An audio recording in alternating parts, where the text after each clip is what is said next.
Hello everybody, welcome back to another video. This time is part 2 of the Useless Tires Fact series. Been a while.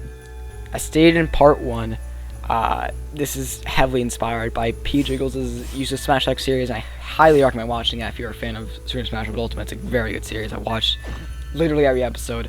Yes, I have too much free time. Also, this episode is recorded after the 2024 event, so if there's any changes, then you now know why. In my tier list videos, I still get comments about where Lure is, even though the video was recorded before, a year before Lure was even made. Now, let's begin with a lot of these facts about maps. So to begin, something hidden within Tower Hero is level caps. So I think that these maps without level markers on them, you can play at any level, right? You can just make a new account. Doesn't really matter, but you'd actually be wrong. See, by checking the progress menu, very unknown thing, it said, it's shown that you can actually play these maps level 1 and above, meaning that if you were level 0, you couldn't even play Castletown. Genuine skill issue. The only maps to explicitly not have this issue are Cake Factory and Library, which both state that you can play them at level 0. This means that, funnily enough, going off of complete numbers would mean that Castletown is harder than Make a Cake and Library. That's what I've been saying since the entire time, guys.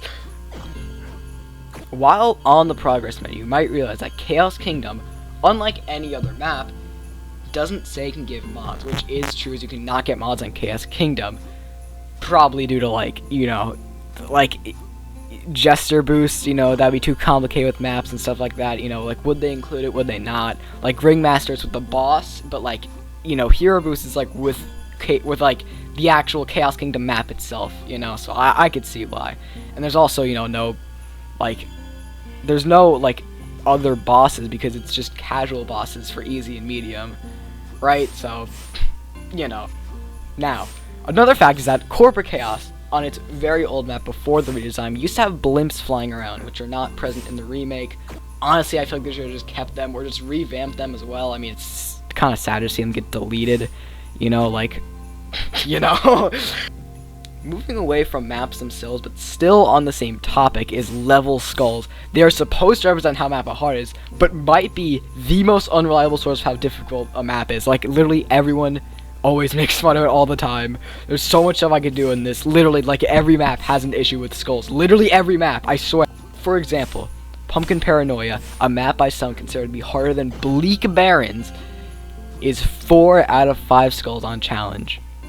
For reference, Radiant Reef on challenge mode is also 4 out of 5 skulls.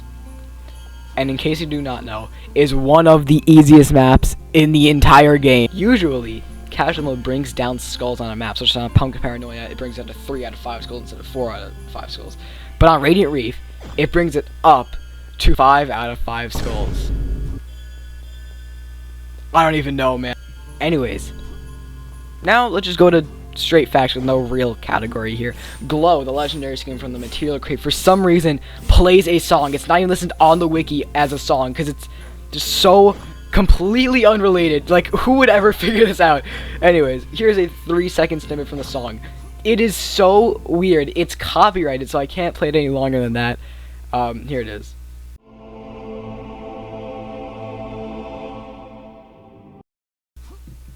You might be wondering why I haven't actually named the song, and that's because I literally have no idea what it's called, nor can I find any place that has the name of the song. This might be an accidental case of lost media. Actually, if I get copyrighted, I'll be able to see the name, so, Anyways, it's currently only the non-Spectre skin in the game to play music. Still have no idea why, Another random fact. In the Adidas event, there was a completely random and unnamed character on the stands. No idea why they were there. Some dumb theories about, I don't know. I honestly don't know any theories. I assume there's probably some out there, though, if you look really hard.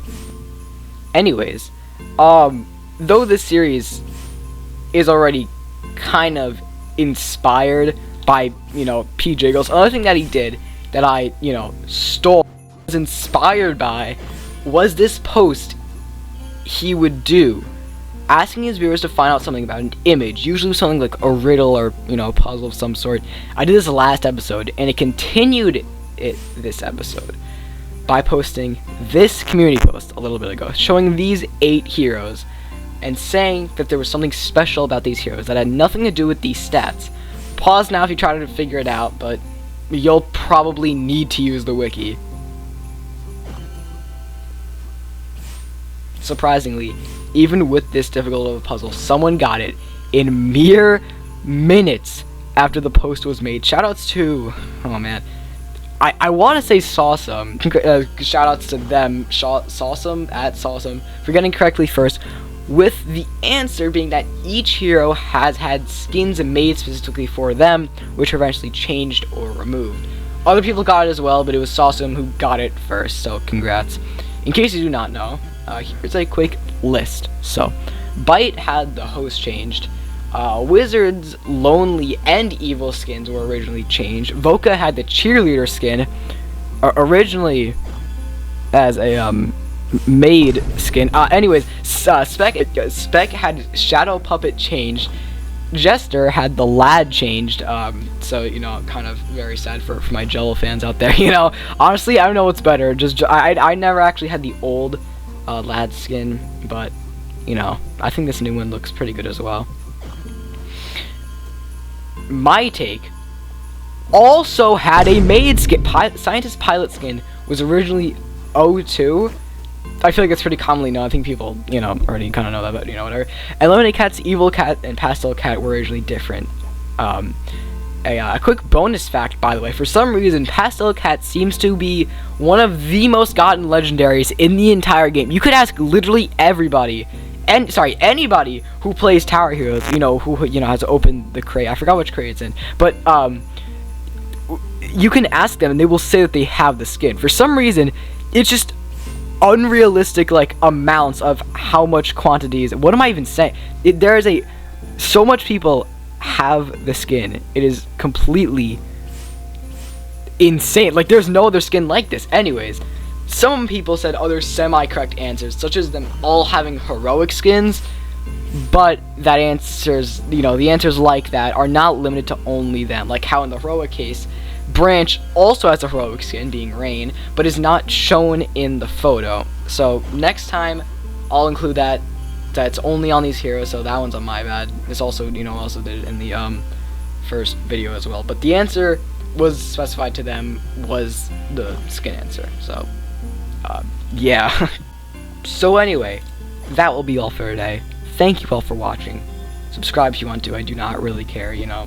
Go ahead. I mean, I don't know. I might do a video about, like, you know, or like a post about my subscriber goals. I don't really know what it's gonna be, but yeah. So, thank you all for watching. See y'all later. If not, but not for long.